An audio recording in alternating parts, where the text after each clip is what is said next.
Hey, folks, happy Wednesday. Thank you for joining me for another segment of the Great News Channel.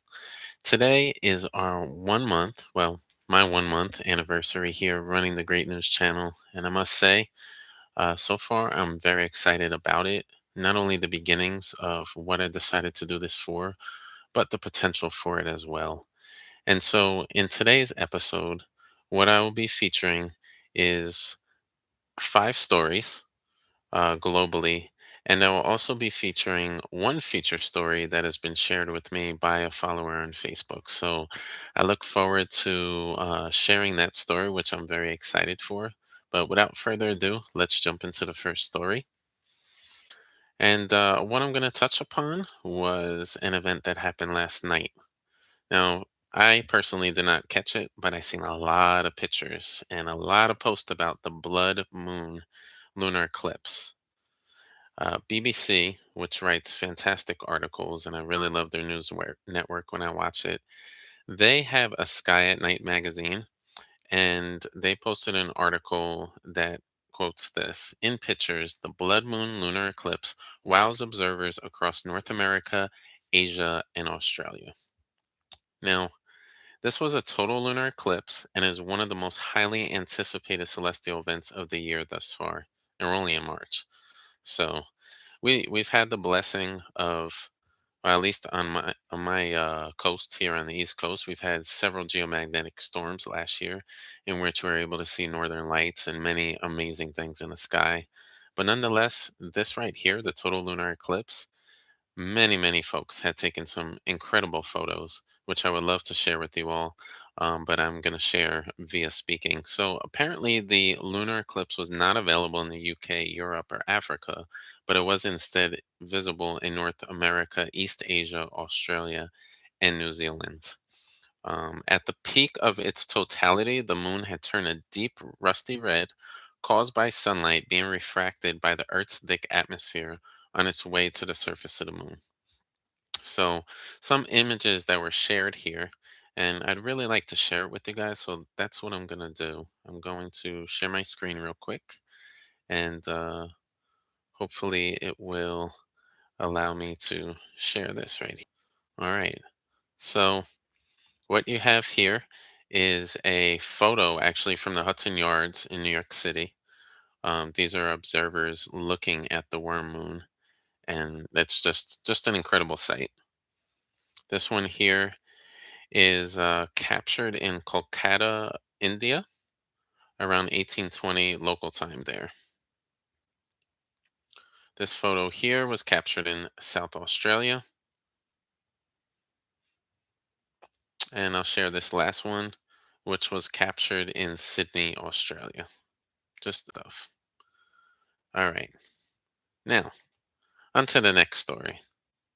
Actually, before we get on to the next story, I want to talk about kindness, right? And part of my one features that I'm going to share tonight from a follower on Facebook is about good deeds and about kindness.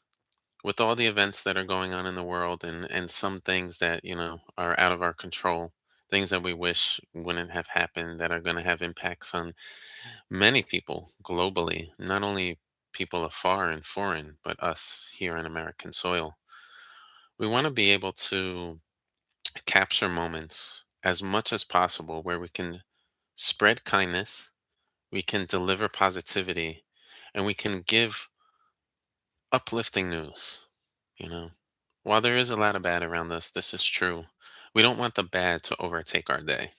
We don't want the toxicity or the evilness of a moment to paint and plague our day. All right. So let's move into the next story. And this story is in Croatia.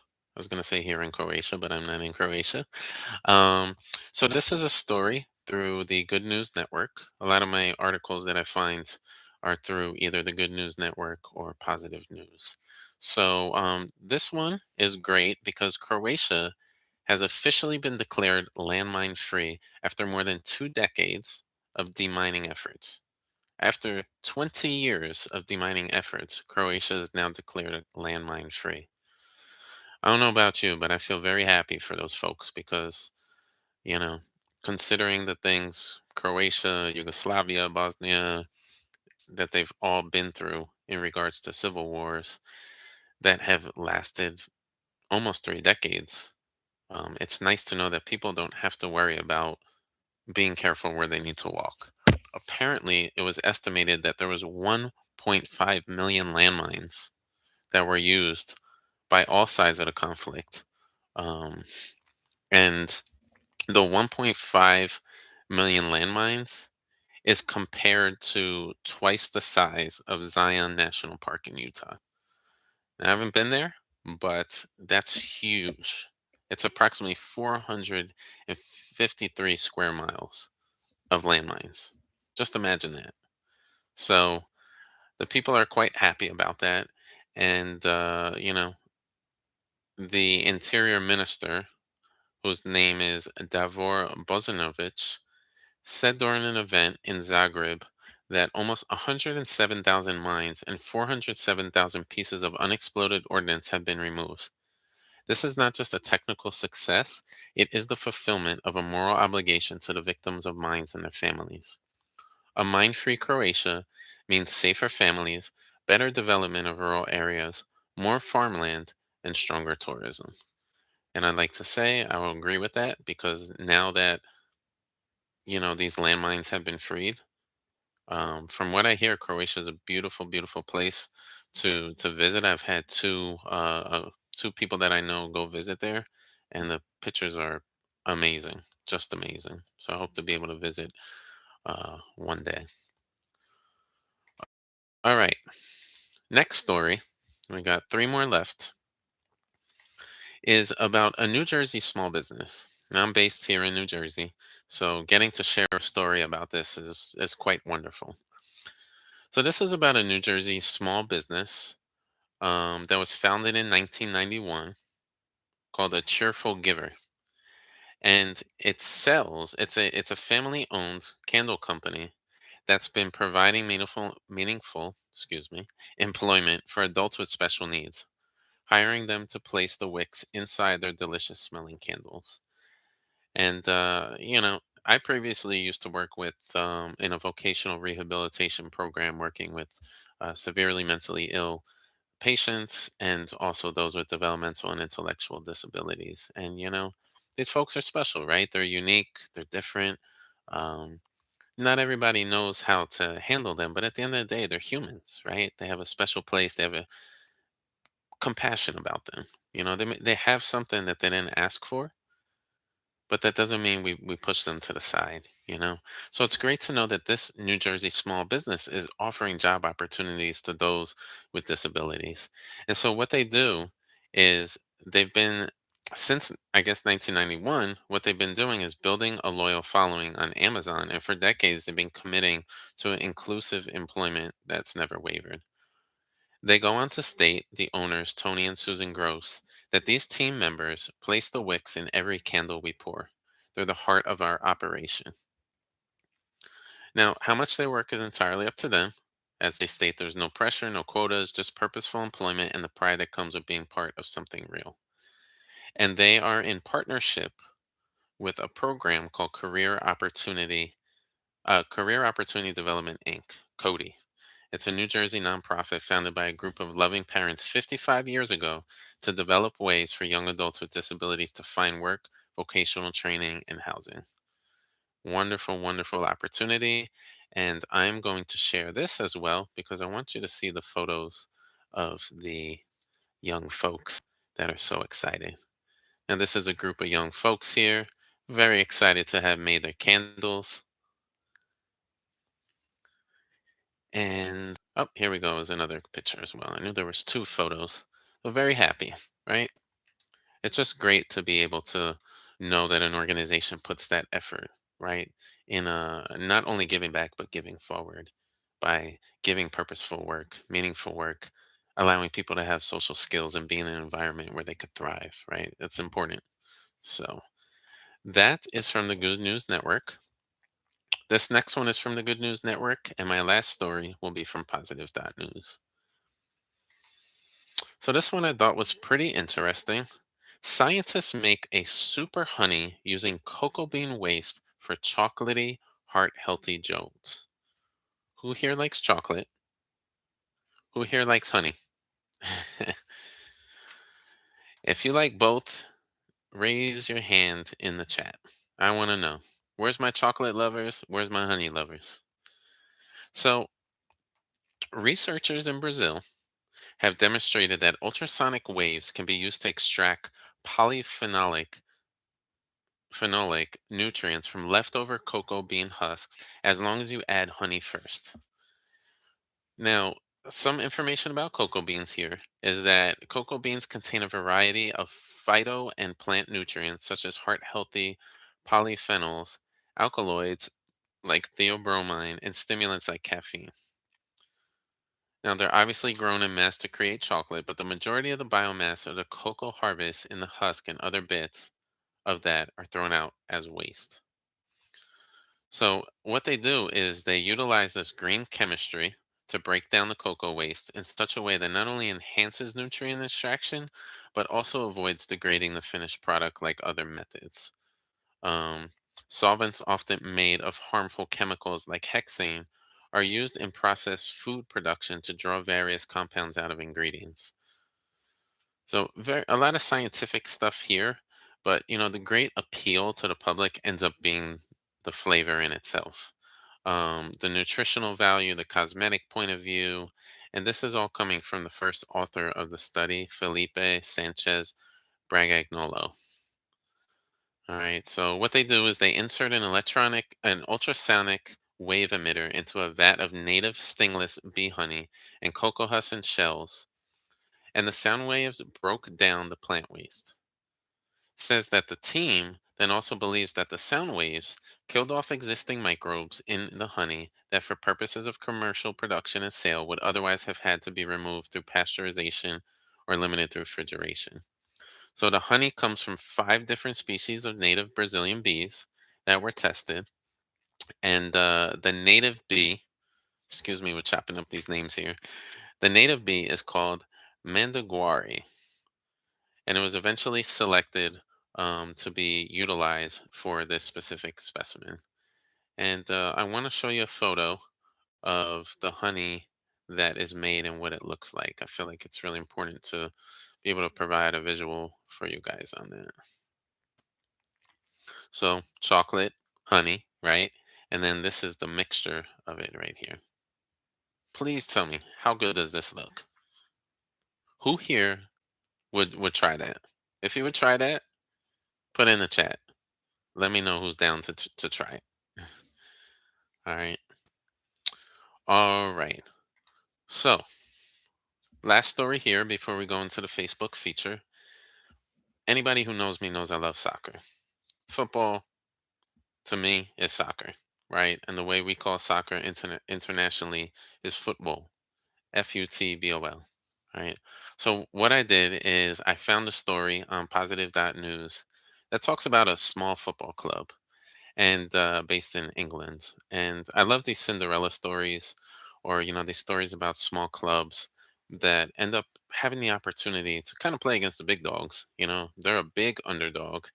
And what I'll be doing is sharing a article about a team called Macclesfield. Now they're in the 7th tier English division, and if anybody knows anything about football, that's pretty low. I mean, like low, low, low. I didn't even know there were 7 tiers. I usually follow the Premier League and then either the second or third class, but I didn't know that there were 7. So they have this football cup that comes around every so often, right? Every year they have the FA Cup. Anybody know about the FA Cup? Put in the chat. All right. So they got a chance to draw against Crystal Palace. Crystal Palace, excuse me, is also a Cinderella story team that came about, but they're now in the Premier League side. They worked their way up to the top, and now they're playing against big teams.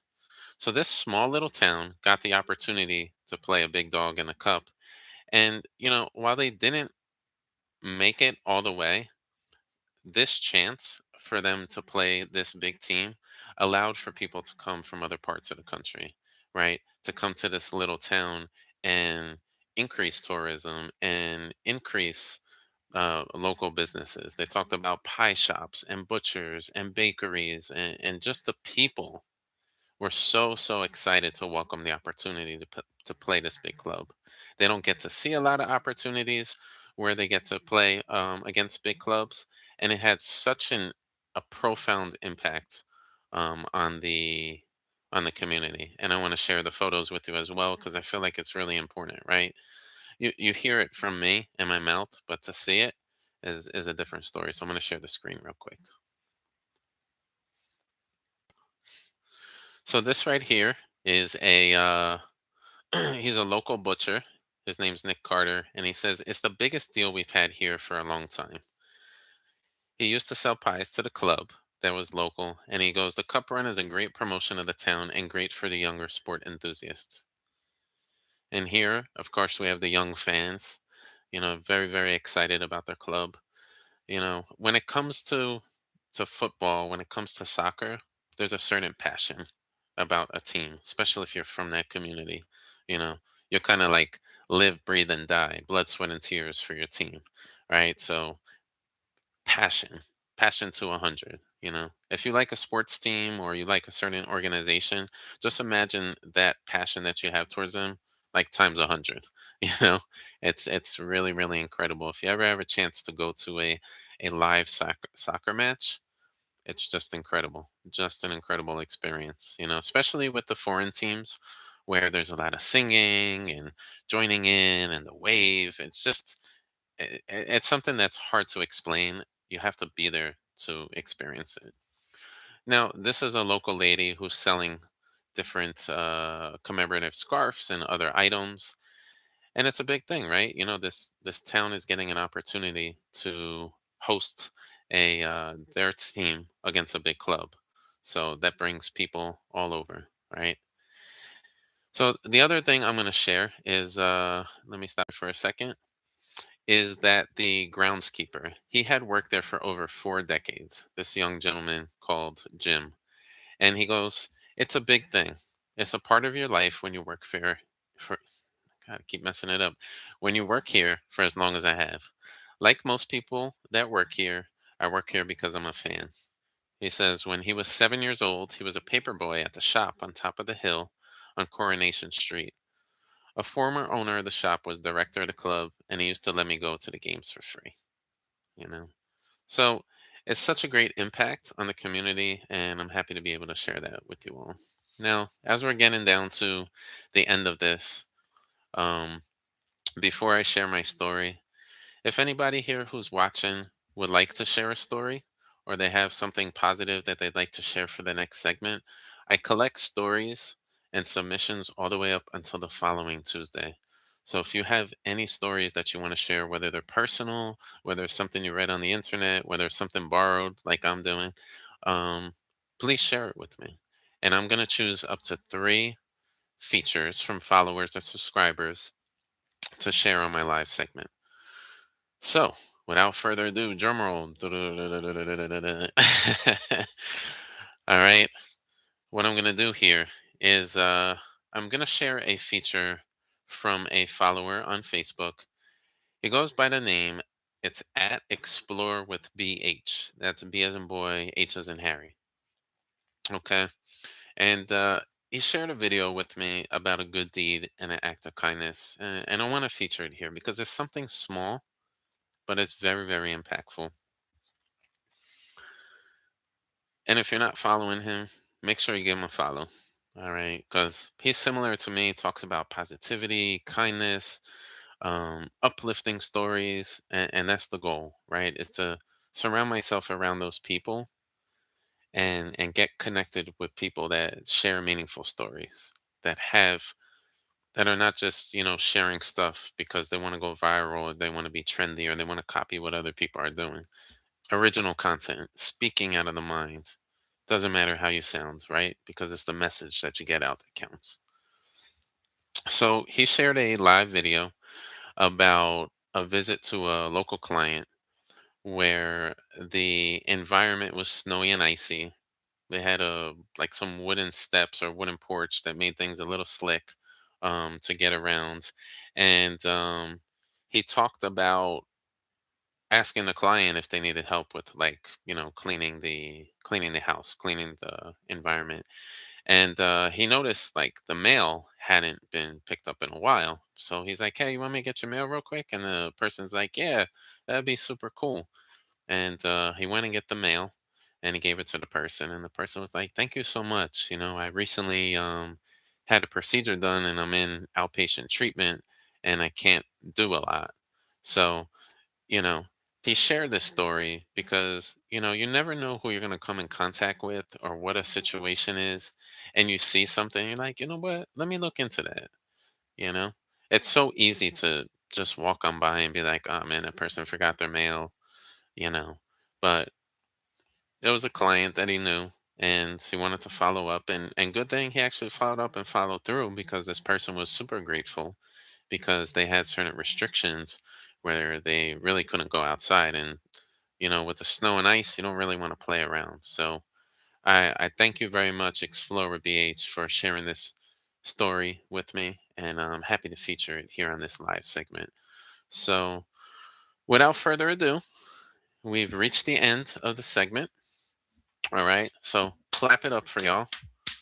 All right, appreciate everybody who's shown up here on my live segments. For those of you who have not caught it live, it is recorded. It is available on my YouTube page.